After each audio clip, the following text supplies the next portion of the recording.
Fala galera, tudo bem? Fernando César aqui, obrigado por assistir mais esse vídeo. Hoje nós vamos falar a respeito da melhor câmera 2023-2024 para você comprar ou para você trabalhar, principalmente aí com eventos, corporativo, palestras, clipes musicais.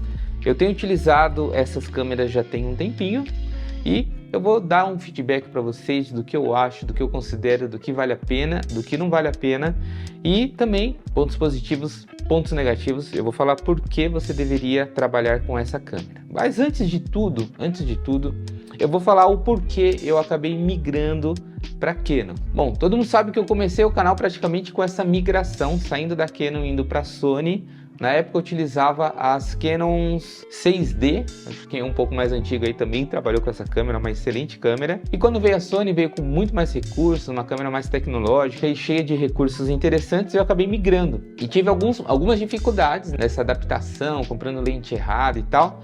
E aí eu resolvi criar o canal para dar essas dicas e veio uma galera que também estava querendo fazer esse tipo de migração. Desceu aqui a nossa colônia aqui dentro desse canal e todo mundo se ajudou. Bom, e agora já tem praticamente aí quase 2 anos, eu acho, que eu saí da Sony e voltei para Canon. Só que eu não voltei por uma opção, eu voltei por conta de uma proposta. Uma loja que eu já consumo, que eu já compro com eles há muito tempo, me fez uma proposta: Fernando, você não quer testar as câmeras da Canon? A gente está com uma parceria boa comprando Canon Brasil aqui. Veja aí o seu feedback, veja aí o que você precisa. E aí eu acabei aceitando essa proposta. E a loja que fez essa proposta é a loja Supercena, que é exatamente a loja que eu sempre recomendo para você comprar equipamento. E por que eu recomendo ela? Porque é o seguinte, gente, hoje há muita recomendação aí para você comprar via China, via AliExpress.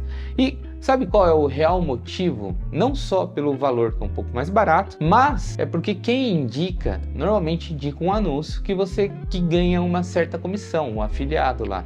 E o anúncio varia entre 1 a 4% aí, dependendo do anúncio. Então qual que é a vantagem de eu indicar um link da AliExpress ou indicar uma loja aqui do Brasil? Eu vou tentar explicar aqui de uma maneira bem simples. Se eu indicar você comprar, por exemplo, essa câmera custa 10 mil reais. Você comprando, sei lá, no AliExpress, e aqui custa 11 mil reais. Vamos colocar valores simbólicos aqui, mas você vai entender onde eu quero chegar. Se você comprar via AliExpress, se eu te recomendar um link aí com uma comissão de 4%, eu vou estar ganhando 400 reais para te indicar isso daqui. Se você comprar via AliExpress, talvez você vai economizar aí 1.000 reais de comprar no Brasil e eu vou colocar 400 reais no bolso. Olha que coisa bacana. E se isso muitas pessoas comprar, ó que legal. Mas o problema do AliExpress é que a câmera vem de certa maneira ilegal. Como não paga o imposto, você vai ter uma câmera que, né, não tem nota fiscal e tal, e qualquer problema pode acontecer. Inclusive, você pode ter problemas quando chegar aqui e taxar. E todo mundo sabe aí que os últimos dias aí o nível de produtos taxados aí tem aumentado, né? Fora que pode vir uma câmera com algum defeito, com alguma coisa que você não vai ter a garantia aqui no Brasil. E aí você vai ter outro tipo de problema. Dá para fazer essa troca, dá para mandar de volta, dá. Mas imagina a dor de cabeça. Para comprar demora em 15 dias, para voltar não é o mesmo frete. Então o frete vai ser mais lento. Vamos falar que demora 20 dias, um mês para chegar lá, pro vendedor devolver o seu dinheiro. E aí começa todo o problema. Imagina se você tá com pressa, você comprou para fazer um evento e a câmera ali não chega com problema. E enfim, agora eu vou contar só um exemplinho de uma das câmeras que eu peguei para testar aqui. E aí a loja acabou repassando essa câmera e foi um fotógrafo aqui da cidade que comprou. E aí ele falou que a câmera estava com problema. Eu achei estranho porque eu testei a câmera e estava em perfeitas condições. Aí eu comentei com o pessoal da loja, falei, ó, o cara comprou e tá falando que a câmera tá dando um problema. Aí o pessoal da loja resolveu o problema dele, trocou a câmera, mandou para garantia. Depois a outra câmera que trocou também estava com problema e a gente acabou descobrindo que não era a câmera que estava com problema, era o flash que ele estava utilizando. Então assim, esse tipo de assistência você não vai ter no AliExpress. Então você paga mais barato, mas você corre muitos riscos, outro tipo de problema. Igual eu já fiz compra no AliExpress que até hoje não chegou, recebi o reembolso, tudo certinho, mas se eu precisasse do item, eu estou esperando o item chegar até hoje, e não chegou. E eu já fiz compra lá que veio um produto diferente do que eu tinha imaginado, não consegui devolver, o vendedor tentou devolver uma parte do dinheiro e blá blá blá blá. Resumido, tomei um prejuízo aí de aproximadamente 500 reais e o produto está aqui e eu não consegui fazer essa troca. Então, quando você compra nesse tipo de link, as pessoas recomendam, não porque o link ah, esse vendedor é confiável. Não é isso, é porque eles vão pegar um anúncio que tem uma comissão boa e eles vão sair ganhando, né? Não tem nada de errado nisso, mas é só para você entender porque que a galera recomenda muito AliExpress. Não é só pelo valor, e você corre todos esses riscos, tem vários vídeos aí no YouTube explicando, tá? Então eu quis deixar isso bem claro, porque eu recomendo eles, porque graças a ele eu tive acesso a esse tipo de equipamento e consigo testar e consigo passar um feedback real para vocês. Porque se dependesse do meu bolso, talvez eu não compraria, eu estaria utilizando o Sony até hoje.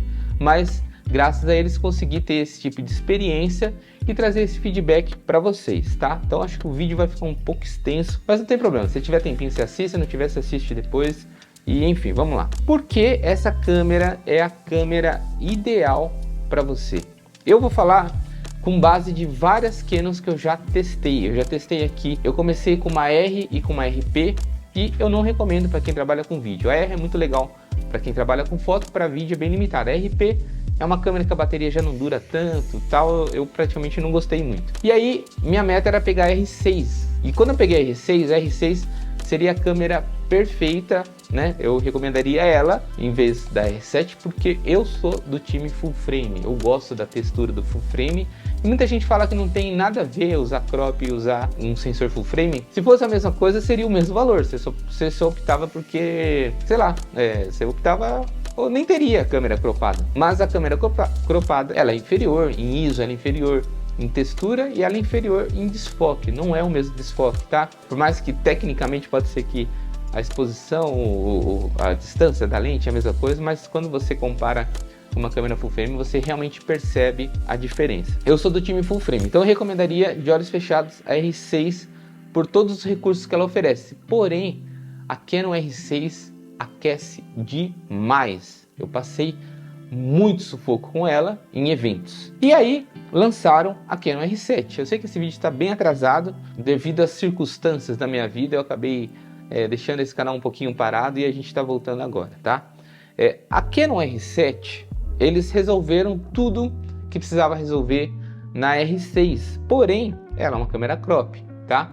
E eu resolvi testá-la para entender como é que funciona. E o primeiro ponto, assim, ó, positivo da Canon R7 é que em nenhum momento eu consegui esquentar, eu consegui aquecer ela. Então, isso já fiz casamento debaixo de sol do meio-dia, fiquei lá horas gravando e ela foi que foi. É óbvio que você gravar em 60 no máximo de qualidade, você vai estar, de alguma forma, forçando aí um pouco o resultado dela e pode ser que ela aqueça. Então ela não é uma câmera que nunca vai aquecer, pelo contrário, mas da forma que eu utilizo, eu nunca tive nenhum tipo de problema com aquecimento. Então esse seria o primeiro ponto positivo. Continuando falando sobre vantagens, vamos falar também que é uma câmera compacta, tá? É uma câmera pequena, compacta, crop, tem uma telinha bem interessante comparado ao que você tinha com Canon 6D, por exemplo. Ela tá faltando um anel, é estranho, a gente tem um anel traseiro, a gente tem um anel superior e aqui poderia ter um anel que normalmente a gente bota o ISO, ela não tem anel. Isso é uma falta, né? Eu realmente gostaria que ela tivesse, mas se você trabalhar com as lentes RF, que é essa nova linha de lentes da Canon para esse tipo de câmera, essa lente ela tem um anel a mais e esse anel você pode setar da forma que você quiser. Então normalmente eu deixo a velocidade em cima, eu deixo aqui esse anel superior, eu deixo a abertura da lente e o ISO, né, que ou seria esse botão que está faltando, esse anel que está faltando, eu já coloco no anel da lente. Então eu só trabalho com as lentes RF, estão todas as lentes, eu vou ter um anel a mais, tem umas que tem um anel do foco, essa como é um pancake, ela não tem um anel do foco, então eu acabo utilizando o anel da lente e ergonomicamente é muito mais funcional. Apesar de estar fácil aqui o botão quando você está segurando, mas aqui quando você faz esse movimento aqui, você tem o controle do ISO na lente. Com o tempo você acaba vendo que isso é até uma vantagem. Agora vamos falar sobre bateria. Bateria também é um ponto muito interessante. A bateria dessa câmera dura demais. Eu chuto aí em torno de 2h30 a 3 horas, dependendo de como você usa. Para você ter uma ideia, em casamentos, tá? Eu utilizo praticamente uma bateria por evento. É muito difícil eu precisar trocar de bateria durante o evento. Então eu faço cerimônia, faço make-off e faço festa com apenas uma bateria. Sábado passado fizemos um casamento, eu utilizei 3 Canons R7, deixei uma fixa no gimbal e 2 a gente acabou trabalhando entre make-off e cerimônia. E gente, eu não troquei bateria de nenhuma das câmeras, a gente utilizou e ainda no final do evento ainda sobrou um pouco de bateria. Então a bateria é um ponto muito positivo. Agora, se você tem uma bateria, você vai gravar por longos períodos aí, vai gravar, sei lá, uma palestra, vai gravar um curso e você só tem uma bateria, aí entra uma parte aí de desvantagem, mas é um recurso que ela precisa para funcionar. Se você plugar um power bank direto aqui, ela não vai funcionar. Mas se você tiver um power bank PD, que é aqueles power delivery, que ele manda um pouco mais de potência, acho que são 60 watts de potência, aí você consegue utilizar ela via power bank. Por exemplo, eu estou gravando com uma R5C e o consumo de bateria dessa câmera é ridículo, então dura 30, 40 minutos no máximo. Então eu estou ligado com um power bank, power delivery na câmera e eu consigo gravar aí praticamente o dia todo, tá? E aqui também vai funcionar da mesma forma. Ou você compra 2, 3 baterias, ou deixa uma carregando e a outra você vai trabalhando. 2 baterias você faz um estrago aí bem grande. Agora vamos falar um pouco sobre os arquivos, tá? Os arquivos dessa câmera é muito gostoso de trabalhar, são arquivos leves. Você consegue trabalhar com 4K 60, que é um recurso aí que hoje é necessário. Basicamente, tudo que eu faço hoje de trabalho eu já entrego em 4K. Então, se é um trabalho, por exemplo, clipe musical, eu já gravo já em 24, não tem nem por que gravar em 60. Mas quando é um casamento, eu já gravo em 60. E às vezes a cerimônia eu gravo em 24 para economizar tamanho de arquivo desnecessário. Porque normalmente cerimônia eu quase não utilizo slow motion. Então, durante a cerimônia eu boto 24, making off e festa eu uso 60. Então você tem slow ali nos momentos oportunos e vai funcionar muito bem. Com um cartão de 128 gravando em 4K 60, você tem 2 opções de arquivo, um arquivo leve e um arquivo normal. No arquivo leve, você consegue gravar aproximadamente 2 horas e 15. E se você colocar o arquivo normal, que é o IPB ali, que ele tem mais informações, né? O arquivo fica mais pesado, você consegue gravar 1 hora e 10. Então basicamente o IPB e o IPB leve, você vai trabalhar com o dobro de qualidade. Agora, se você ativar o log, no caso essa câmera trabalha com o C-Log 3 da Canon, o arquivo de 8 bits ele passa a ser 10 bits. Então é a única forma de você ativar os 10 bits dessa câmera, que vai ter muito mais informação aí de cor, vai ficar melhor para o tratamento. Então eles deixam esse recurso se você realmente precisa explorar a edição, aí você vai trabalhar com os 10 bits, tá? E aí com o arquivo leve, né, com o IPB leve, você vai gravar em torno aí de 1 hora e 35, 10 bits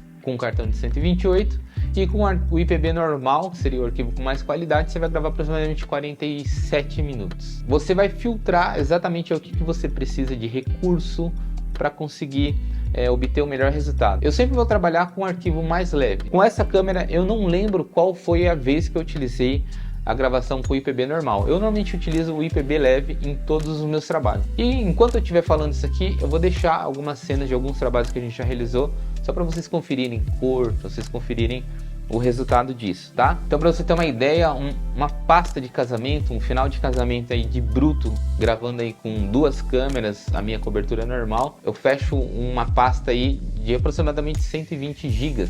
Eu entrego isso em 4K, eu gravo making off e festa em 4K 60, no arquivo leve, e a cerimônia eu gravo em 4K 24, por exemplo, e o final do casamento ali, 2 câmeras, eu vou ter praticamente isso de resultado, 120 GB. Então, eu acho uma pasta bem justa, bem interessante. E o arquivo final eu acho muito bacana. Eu realmente acredito que não precisa muito mais que isso para eventos. Outro ponto interessante para essa câmera aqui é a respeito do valor. Se você for comprar ela nos Estados Unidos hoje, você vai pagar aproximadamente $1.400, tá? Convertendo aí em vezes 5, a grosso modo R$7.000, mais imposto aí R$8.000. Então é uma câmera extremamente acessível com tudo isso que ela oferece, com certeza. Sobre lentes, você pode trabalhar com a linha RF, que é o padrão de lentes que eu utilizo, que são as lentes nativas para esse modelo, mas existe adaptador e você pode trabalhar com aquela gama de lentes EF. Você tem kits como Zeiss, que tem ótimas lentes ali, que você pode trabalhar com anel,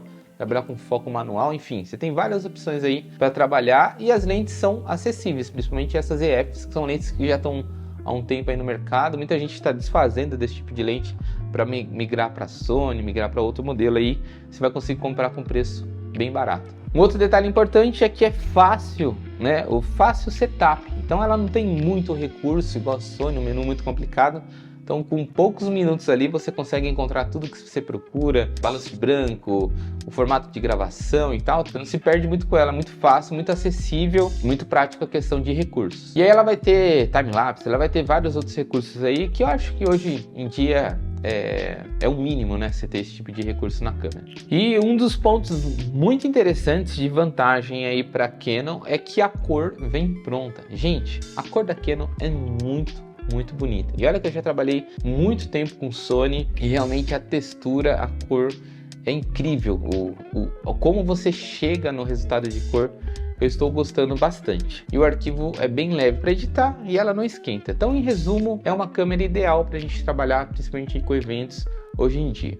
Agora eu vou falar desvantagens, porque nem tudo são flores. Quais são as desvantagens que eu vejo numa Canon R7? Se você já está acostumado a trabalhar com Sony, você vai sentir muito a questão do foco dela. O foco é preciso, funciona bem, mas em vários momentos você vai ver ele meio perdido. No menu você tem como desativar o rastreio automático, enfim, eu vou te explicar mais ou menos como é que funciona isso. Eu tô me gravando aqui e a câmera tá focada, por exemplo, no meu rosto, no meu olho. Então ela tá bem focadinha, belezinha. De repente passa alguém aqui atrás. Aí o que a câmera faz? Ela vai focar a pessoa que tá passando atrás. Mesmo que eu no menu desativei essa prioridade de buscar um novo rosto já quando a gente já tem um assunto focado, dependendo como você vai fazer uma cena aberta assim, você vê ela meio que perdida, buscando alguma coisa que não precisava buscar. Eu acho que falta um pouco de inteligência artificial no foco, que é o que eu já estava acostumado com a Sony. Então a gente acaba sofrendo um pouquinho com o foco. Então a todo tempo você tem que estar ali corrigindo o foco, tocando na tela. Então é uma forma diferente de você mostrar para a câmera o que você precisa. E quando você quer um assunto fixo ali, aí você tem um botãozinho que você desativa o foco, né? O foco automático, e ela vai ficar fixa lá nesse momento. Por exemplo, você vai deixar essa câmera gravando o padre ali. Então você põe, deixa ela identificar o rosto, depois você desativa, aí realmente ela fica focada ali. Essa seria a maior desvantagem dessa câmera. Um outro probleminha, outra desvantagem dessa câmera, ela tem um recurso para corrigir o horizonte. De repente você está filmando meio torto, ela vai lá e faz a correção. Gente, eu desativei esse recurso e parece que ele continua ativo. Por vários momentos você está fazendo uma cena e aí a hora que você vai ver parece que a câmera está um pouco torta, tentando fazer esse tipo de correção. Em alguns momentos isso mais atrapalha do que ajuda. Se tivesse como desativar 100%, mas eu acho que ele deve estar vinculado aí com o estabilizador do sensor aqui. Então esse recurso eu também não gostei muito dessa câmera. Era para facilitar, acaba me atrapalhando a grande maioria das vezes. E aí um outro problema muito grande que eu acabei enfrentando, que eu também não acho nada justo, e quase todos os modelos da Canon é assim, é que quando você utiliza uma saída limpa, por exemplo, você vai fazer uma live, ou vai fazer um podcast, ou vai fazer, sei lá, uma transmissão ao vivo e você tá com uma câmera remota ali, ela não te dá a opção de gravar na câmera. Se você ativa a saída limpa, ela desativa o modo de gravação e ela começa a trabalhar tudo para esse externo. Por exemplo, se você estiver utilizando um Ninja para gravar, beleza, você vai estar gravando ali. Mas se você estiver utilizando apenas um transmissor, essa câmera, ela simplesmente perde o sentido. Eu acho muito triste e muito perigoso. Não sei se é para não aquecer, eu não sei qual o porquê da Canon fazer esse tipo de recurso, mas faz muita falta. A Sony, você tinha a opção de gravar internamente e mandar o sinal limpo para qualquer dispositivo aí, e essa câmera não dá essa possibilidade. Então eu acho isso bem, mas bem ruim mesmo. Então, em resumo, só para tentar entender aqui, ó, se você já trabalha com a Sony, você vai entender que o flow, né, a forma que você grava, a forma que você capta, parece que é mais fácil, tá? Parece que vai funcionar, vai ser um pouco mais fluido. O foco vai ser melhor, se você faz live, se você faz gravações, você vai ter esse recurso de gravação interna, de backup. Então isso é muito legal. Mas principalmente utilizando essas câmeras novas aí, como o FX30, que é uma câmera bem legal também, o pós disso daí é bem pesado, tá? Um arquivo um pouquinho mais chatinho de trabalhar. Então você tem que ter uma máquina bem interessante aí para você ter um bom resultado, tá? Agora essa daqui já não. Se você trabalhar com a cor standard, nativa da câmera, você dá um tapinha, o resultado já vai ficar incrível. Você não precisa nem trabalhar com log, por exemplo. A grande maioria dos meus trabalhos eu não utilizo log. Eu utilizo log às vezes para um clipe, para alguma coisa assim que eu quero dar uma brincadinha a mais. Mas eventos principalmente eu deixo logo desativado, tá? Se você trabalhar com a Sony, a captação vai ser mais tranquila e a edição vai ser um pouquinho mais complicada. Aqui a captação vai ser um pouquinho mais complicada, só que a hora que você senta no computador, a hora que você vê o resultado, a hora que você vê a cor, aí você entende o quão incrível essa câmera pode ser aí no seu setup. De uma forma geral, é uma câmera aí com um custo bem baixo, então o investimento vai ser bem mais baixo, vai te entregar o 4K 60, que eu acho que hoje é o primordial. Basicamente todos os trabalhos que eu faço, eu já estou entregando em 4K e trabalhar com 60, se precisar de um slow, de uma correção, de corrigir aí uma imagem balançada, eu tenho esse recurso aqui. E o investimento baixo, né? Vamos falar de $1.400 aí, eu acho o investimento baixo para o resultado que ela entrega. Você tem autofoco, você tem 8 bits, você tem 10 bits, você tem 4K 60, você tem os 120 lá, você tem vários recursos aqui que para o dia a dia hoje acho que seria as melhores opções aí que a gente tem pro mercado. Então essa é a Canon R7, eu recomendo você comprar. E aonde comprar? Compra na loja Supercena, gente. Além de estar com um preço muito bom, você vai ter uma assistência, você vai ter um pós-venda, você vai ter acesso a lentes ali, tudo na mão. E se você tá com aquela emergência para o evento para amanhã, você vai em São Paulo ali, você retira pessoalmente. Não tem coisa melhor do que não ficar esperando chegar um equipamento com aquela ansiedade. Então esse vídeo ficou longo, eu acho que valeu a pena esperar. E durante todo o vídeo eu acabei soltando aí alguns trechos de trabalhos que eu já realizei com essa câmera. E ó, gente, super recomendo, tá no meu setup, eu tenho 3 câmeras dessas daqui. E quando eu trabalho com eventos, qualquer coisa, eu sempre vou com elas e ela não me deixa na mão. E eu tô gostando realmente, tô realmente gostando. No começo eu não tava gostando muito da Canon, mas agora, trabalhando, entendendo todo o recurso aí, parece que eu tô me adaptando bem. Se todo mundo usar os mesmos equipamentos, trabalhar com as mesmas câmeras, uma hora não vai ter mais graça. Então é legal ter essa diferença, é legal entender aí todos os recursos que a gente pode utilizar.